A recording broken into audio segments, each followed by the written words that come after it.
with the, if you better not move, and then you had the little white children floating around, skipping and playing and talking. Well, there's two things that are being learned, because this is a nonverbal learning situation. The black child is learning three things: fear, anger, and humiliation. Because they're looking at the white child and they're going, oh, they get to play, but I don't. So it's their world, it's not mine. And they're angry because they want to move, and they're ashamed because they can't move. So now you got the white child is going, they can't move. Something must be wrong with them. Okay, just do the math. And so then, wait a minute, it gets deeper. So then the parent gets to the teller. At which point, remember, it's in the child to fulfill the task of development. It's not, it's like an automatic. So the child is always looking for the opportunity to fulfill that, to explore, to safely explore in the environment, to move about, to feel efficacy, all that.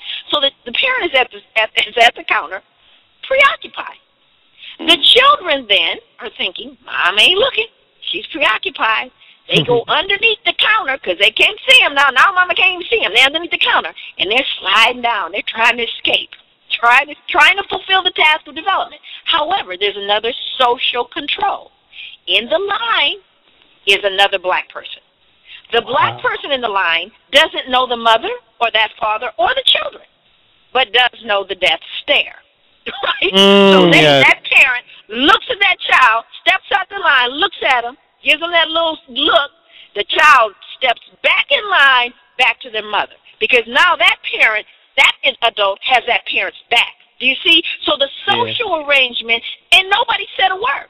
Now, all of this can transpire without a word being said, but there's something that's being learned. So what's the rule for me? I have grandchildren. My grandchildren are with me right now. Got one that's 8, one 6, one that's getting ready to be a year old. And here's the rule when Ema is in the bank, Grandma in the bank.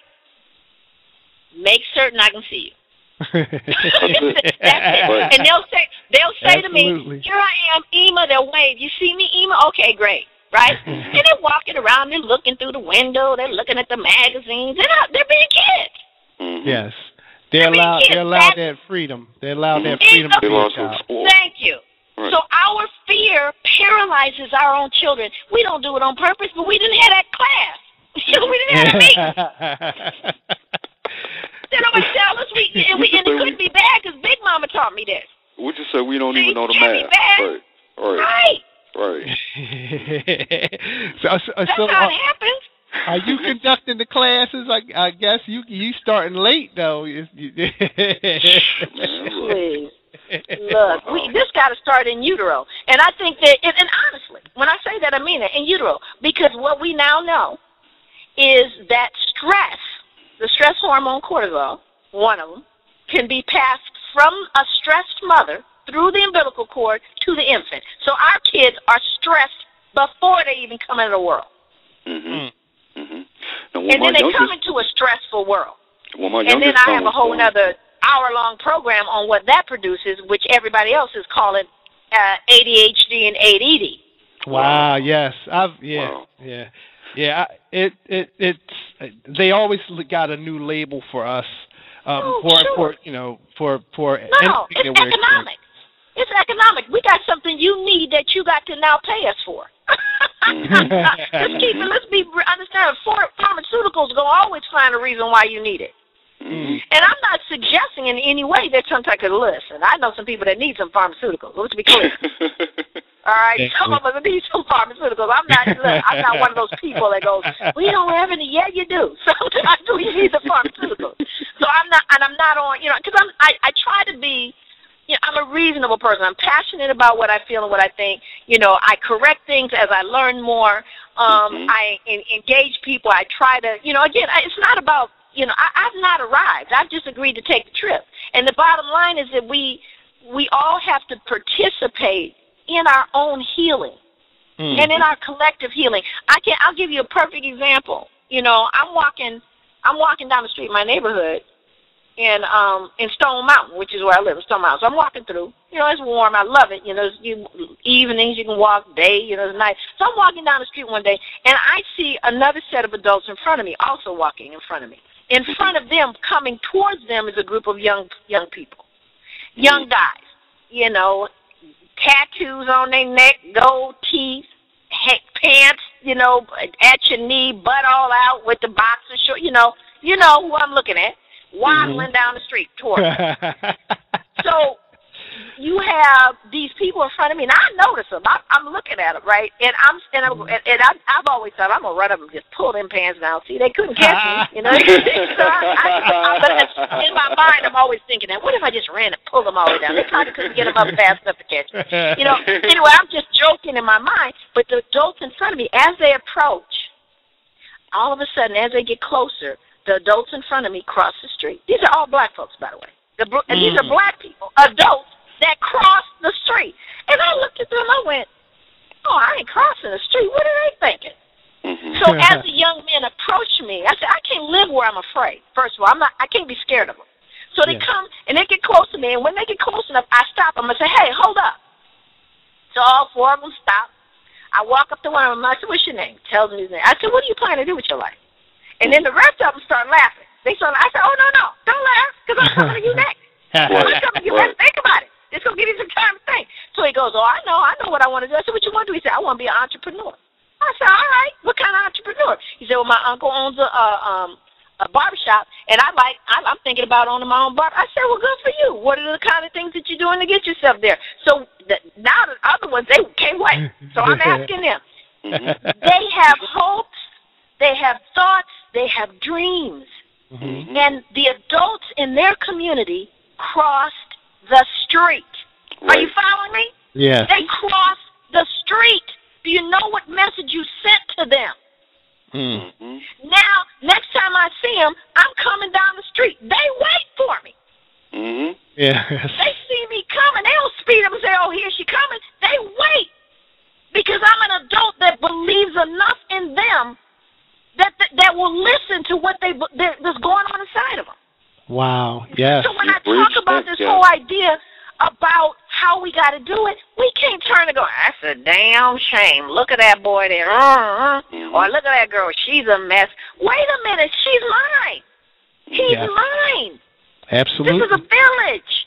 What do you mean? You know, and I'm not suggesting everybody ought to. Thank you. We've got to bridge that gap. And as an elder, you know, again, I'm also a clinician. I know crazy when I see it. You know what I mean? I'm not getting ready to walk up on somebody crazy. But the point is that we can't think that this is going to get fixed by anyone other than us willing to roll up our sleeves and to help each other. Help. Exactly. I grew up in a community poor, South Central. I grew up poor, but I grew up in a rich community. In the sense that we knew each other. We loved each other. My dad would say, you know, Daddy, can I go to the store? Well, you know, I can't watch you. Oh, that's all right, Mr. DeGruy. I got her. I can see her. I'm a watcher. Right. I'm going to stand right here on the porch. I'll watch her. You know what I'm saying? That was the community I grew up in. Yeah, me too. Absolutely. And so when we realized we didn't have to have a lot, but we had a lot. See, we speak to that. We speak to that very thing, Doctor, all the time. And how, you know, you may have been in the hood. You know, we may have been in the hood, but, you know, if you were outside doing something that you knew you weren't supposed to be doing, you know, even if your parents weren't home, one of your neighbors checked you, and then you got checked again when your parents got home. You know what I'm saying? So bad news will beat you home. Yeah. It's like we've gotten to nowadays to where, you know, you got so many people out here that, you know, the other day, you know, well, a few weeks ago, honestly, I say something to this woman's child who, you know, was out of line, basically, you know, what I felt was disrespecting her and talking back to her. And, you know, I said something to that child, and I didn't feel I was out of line. I didn't curse at the child. I didn't say, you little, you know, ignorant, this, that, or the other. I said, look, you respect your mother and this. Who are you to talk to him? I'm like, okay, well, damn, excuse me. You know, I went on about my business. You know, and it's come to that now. Well, it has. And, you know, but part of what I realized, let me give you a perfect example of that, you know, because, I mean, everybody has a gazillion examples. But what I realized, if you're dealing with little Traviante or Shaquisha, and little Traviante and Shaquisha crazy, guess who crazy at home?